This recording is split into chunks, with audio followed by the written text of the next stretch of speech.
जब हम भारतीय संविधान के बारे में सोचते हैं हम्म तो दिमाग में सीधे अनुच्छेद और भाग आते हैं। हम्म लेकिन संविधान की सारी बारीकियां, वो लंबी लंबी सूचियां, नियम, वो सब कहाँ रखी जाती हैं? ये एक बेहतरीन सवाल है, क्योंकि शासन की जो असली मशीनरी है वो इन्हीं सूचियों में छिपी है। अच्छा। और इन्हें ही हम संविधान की अनुसूचियां या स्केड्यूल्स कहते हैं।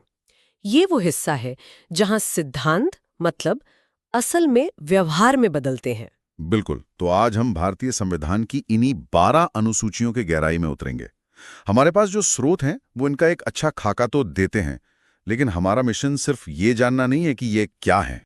हम ये समझेंगे कि ये क्यों जरूरी हैं, और सबसे दिलचस्प बात, ये 8 से 12 कैसे और क्यों हो गई। हाँ, और ये सफर ही अपने आप में भारत के लोकतंत्र के विकास की कहानी है। सही। और ये कहानी दिखाती है कि हमारा संविधान कोई पत्थर की लकीर नहीं है, ये एक जिंदा दस्तावेज है। बिल्कुल। हर नई अनुसूची का जुड़ना भारत की किसी बड़ी चुनौती या जरूरत को दिखाता है, जिसका जवाब संविधान ने वक्त के साथ दिया। तो चलिए शुरू करते हैं। जब संविधान लागू हुआ तब सिर्फ 8 अनुसूचियां थी, आज 12 हैं।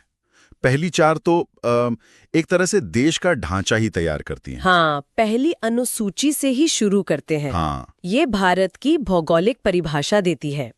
एक तरह से देश का आधिकारिक रजिस्टर है ये। रजिस्टर, हाँ, सही शब्द है। इसमें लिखा है कि भारत यानी राज्यों का संघ किन किन इकाइयों से मिलकर बना है।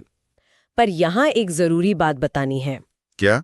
हमारे स्रोत में जो 29 राज्य और 7 केंद्र शासित प्रदेशों का आंकड़ा है वो अब पुराना हो गया है। ओह हाँ। आज की तारीख में भारत में 28 राज्य और 8 केंद्र शासित प्रदेश है। ये तो बहुत जरूरी अपडेट है। तो मतलब जब भी कोई नया राज्य बनता है, जैसे तेलंगाना, हाँ। या किसी केंद्र शासित प्रदेश का दर्जा बदलता है, जैसे जम्मू कश्मीर और लद्दाख, तो सबसे पहला बदलाव इसी पहली अनुसूची में होता है। बिल्कुल, ये सिर्फ एक सूची नहीं, ये भारत की अखंडता और उसके क्षेत्र की कानूनी गारंटी है। वो ठीक है, तो देश की सीमाएं तय हो गईं।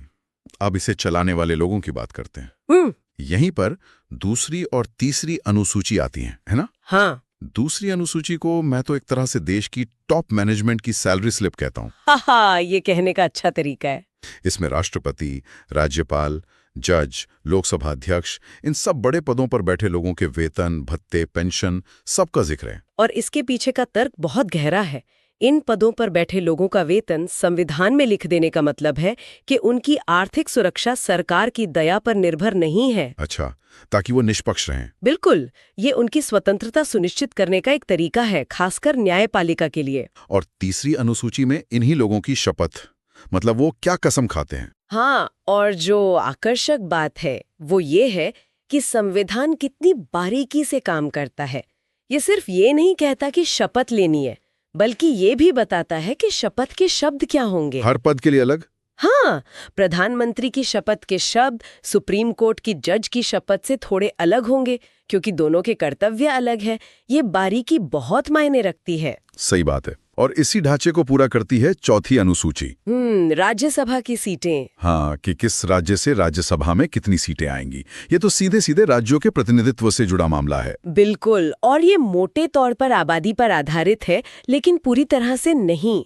छोटे राज्यों को भी पर्याप्त प्रतिनिधित्व मिले, इसका ध्यान रखा गया है। अच्छा, इसीलिए उत्तर प्रदेश की सीटें बहुत ज्यादा हैं, पर गोवा या सिक्किम की भी कुछ सीटें हैं। सही, उनका प्रतिनिधित्व शून्य नहीं है। ये हमारे संघीय ढांचे की आत्मा है, जहां हर राज्य की आवाज का महत्व है।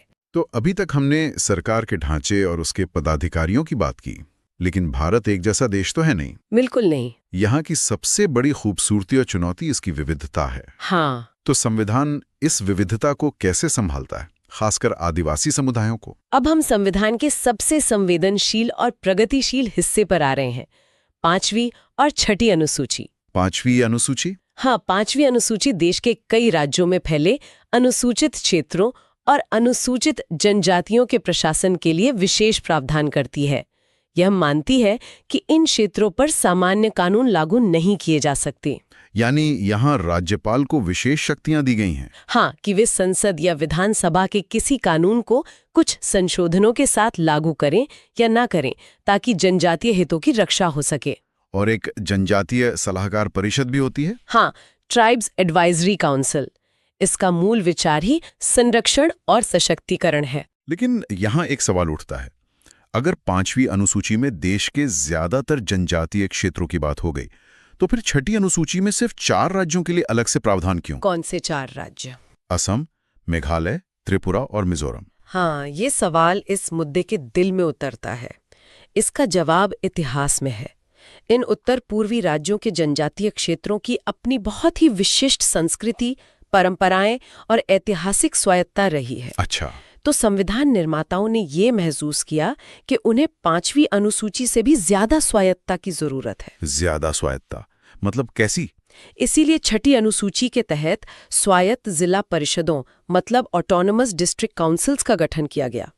इन्हें काफी व्यापक शक्तियां मिली हैं। जैसे? ये जमीन, जंगल, स्थानीय रीति रिवाजों पर अपने कानून बना सकती हैं, स्कूल चला सकती हैं, बाजार लगवा सकती हैं, टैक्स भी वसूल सकती हैं। ये एक तरह से राज्य के भीतर राज्य जैसी व्यवस्था है। वाह, ये तो सच में बहुत गहरा है। और शक्तियों की बात करें तो शक्तियों के बंटवारे की सबसे बड़ी मिसाल है 7वीं सूची। केंद्र और राज्यों के बीच शक्तियों का बंटवारा। हाँ, संघ सूची, राज्य सूची और समवर्ती सूची। स्रोत में जो आंकड़े हैं वो एक कहानी कहते हैं।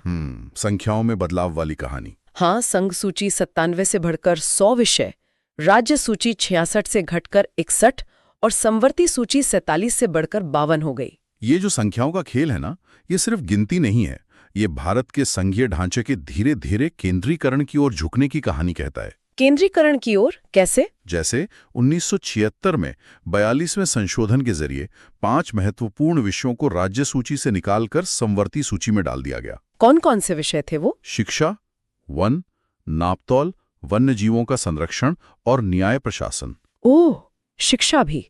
इसका जमीनी स्तर पर क्या असर पड़ा? बहुत बड़ा असर पड़ा। तर्क ये था कि इन पर एक राष्ट्रीय नीति की जरूरत है, लेकिन आलोचक कहते हैं कि इससे राज्यों की स्वायत्तता में कमी आई। मतलब अब केंद्र भी इन पर कानून बना सकता है? हाँ, और अगर दोनों के कानून में टकराव हो तो केंद्र का कानून ही मान्य होता है। तो ये शक्ति संतुलन का एक बहुत ही नाजुक और महत्वपूर्ण बदलाव है। समझ गया। इसी तरह शक्तियों के संतुलन का एक और पहलू है भाषा। 8वीं अनुसूची, हमारी भाषाई विविधता का उत्सव। बिल्कुल। मूल संविधान में 14 भाषाएं थीं, आज 22 हैं। स्रोत बताता है कि 2004 में बोडो, डोगरी, मैथिली और संथाली को जोड़ा गया। लेकिन मेरा सवाल यह है कि किसी भाषा को इस सूची में शामिल करने से जमीनी स्तर पर क्या फायदा होता है? क्या यह सिर्फ एक सांकेतिक सम्मान है? नहीं, ये सिर्फ सम्मान की बात नहीं है, इसके बहुत ठोस परिणाम है। अच्छा। एक बार कोई भाषा 8वीं अनुसूची में आ जाए तो सरकार का ये कर्तव्य बन जाता है कि वो उसके विकास के लिए काम करे। अच्छा। उसे साहित्य अकादमी से मान्यता मिल जाती है। ओह। छात्र उस भाषा में सिविल सेवा जैसी राष्ट्रीय परीक्षाएं दे सकते हैं। संसद में उस भाषा में बात की जा सकती है। तो ये उस भाषा और उसे बोलने वाले करोड़ों लोगों के लिए एक बहुत बड़ी उपलब्धि होती है। बिल्कुल। समझ गया। अब आते हैं उस अनुसूची पर जो शायद सबसे ज्यादा विवादास्पद रही है, 9वीं अनुसूची। हाँ, इसे पहले ही संविधान संशोधन 1951 में जोड़ा गया था और इसका मकसद था भूमि सुधार कानूनों को अदालत में चुनौती से बचाना। हाँ, इसका ऐतिहासिक संदर्भ समझना जरूरी है। आजादी के बाद सरकार जमींदारी प्रथा खत्म करना चाहती थी, लेकिन जमींदार लोग संपत्ति के मौलिक अधिकार का हवाला देकर इन कानूनों को अदालतों में चुनौती दे रहे थे। तो कानून अटक रहे थे। हाँ, इसी कानूनी अड़चन को दूर करने के लिए 9वीं अनुसूची बनाई गई, जिसमें डाले गए किसी भी कानून पर अदालत सवाल नहीं उठा सकती थी। एक तरह से ये एक कानूनी ब्लैक बॉक्स था। लेकिन क्या ये ब्लैक बॉक्स आज भी उतना ही सुरक्षित है? नहीं, यहीं पर कहानी में एक बड़ा मोड़ आता है। अच्छा। सरकारें इसका इस्तेमाल अपने मनचाहे कानूनों को न्यायिक समीक्षा से बचाने के लिए करने लगी। मामला सुप्रीम कोर्ट पहुंचा और 2007 में आई.आर. कोएल्हो केस में कोर्ट ने एक ऐतिहासिक फैसला दिया। क्या फैसला था वो? कोर्ट ने कहा कि 24 अप्रैल 1973 के बाद इस अनुसूची में डाला गया कोई भी कानून अगर वो संविधान के मूल ढांचे जैसे कि मौलिक अधिकारों का उल्लंघन करता है तो अदालत उसकी समीक्षा कर सकती है। तो उस ब्लैक बॉक्स पर एक खिड़की लगा दी गई। बिल्कुल। ये तो न्यायपालिका और संसद के बीच शक्ति संतुलन का एक बेहतरीन उदाहरण है। हाँ, और ऐसा ही एक और राजनीतिक मुद्दा है, दल बदल। जिससे निपटने के लिए 10वीं अनुसूची लाई गई। हाँ, 1985 में 52nd संशोधन के जरिए। उस दौर की आया राम गया राम की राजनीति को कौन भूल सकता है। हाँ, बिल्कुल। जब विधायक और सांसद चुनाव किसी और पार्टी से जीतते थे और फिर मंत्री पद या पैसे के लालच में दूसरी पार्टी में चले जाते थे और सरकारें गिर जाती थीं। हाँ, इसी राजनीतिक अस्थिरता को रोकने के लिए ये दल बदल विरोधी कानून लाया गया। लेकिन क्या इस कानून ने वाकई समस्या का समाधान कर दिया है? आज भी हम देखते हैं कि विधायक इस्तीफा देकर दोबारा चुनाव लड़ लेते हैं, या कभी-कभी तो पूरी की पूरी विधायक पार्टियां ही बदल लेती हैं। तो क्या ये कानून सिर्फ व्यक्तिगत दल बदल को रोकता है, सामूहिक दल बदल को नहीं? आपने बिल्कुल सही नस पकड़ी है। इस कानून में एक लूप होल था कि अगर किसी पार्टी के 2/3 विधायक एक साथ पार्टी छोड़ते हैं तो उसे दल बदल नहीं बल्कि विलय माना जाएगा और उनकी सदस्यता नहीं जाएगी। सही। इसका कई बार इस्तेमाल हुआ है। इसके अलावा आलोचक ये भी कहते हैं कि इस कानून ने विधायकों को पार्टी व्हिप का गुलाम बना दिया है। मतलब वो पार्टी लाइन के खिलाफ वोट नहीं कर सकते। हाँ, जिससे सदन के अंदर बहस का स्तर भी गिरा है। तो ये एक जरूरी कानून है, लेकिन ये भी परफेक्ट नहीं है। ठीक है, तो हमने केंद्र राज्य राजनीति और कानून की बात कर ली, लेकिन लोकतंत्र का असली मतलब तो तब है जब सत्ता आम आदमी तक पहुंचे। बिल्कुल। और यहीं पर हमारी कहानी की आखिरी 2 अनुसूचियां आती हैं, 11वीं और 12वीं। हाँ, जिन्हें 1992 में 73वें और 74वें संशोधनों के जरिए जोड़ा गया, और यह भारतीय लोकतंत्र के सफर में एक मील का पत्थर था। सत्ता का विकेंद्रीकरण, डिसेंट्रलाइजेशन। दशकों से ये बात चल रही थी कि दिल्ली और राजधानियों से गांव नहीं चल सकते। इन संशोधनों ने स्थानीय सरकारों यानी पंचायतों और नगर पालिकाओं को संवैधानिक दर्जा दे दिया। 11वीं अनुसूची पंचायती राज से जुड़ी है और इसमें 29 विषय हैं, जैसे कृषि, पीने का पानी, ग्रामीण सड़कें, गरीबी उन्मूलन। हाँ, और 12वीं अनुसूची शहरी स्थानीय निकायों यानी नगर पालिकाओं से जुड़ी है और इसमें 18 विषय हैं, जैसे शहरी योजना, जल आपूर्ति, सार्वजनिक स्वास्थ्य। इन अनुसूचियों का जोड़ा जाना एक क्रांतिकारी कदम था। शासन का एक तीसरा स्तर बन गया। हाँ, केंद्र, राज्य और स्थानीय। विचार ये था कि स्थानीय लोग अपनी जरूरतें बेहतर समझते हैं और उन्हें अपने विकास के बारे में फैसले लेने का हक और संसाधन दोनों मिलने चाहिए। लेकिन क्या ये विचार पूरी तरह जमीन पर उतर पाया है?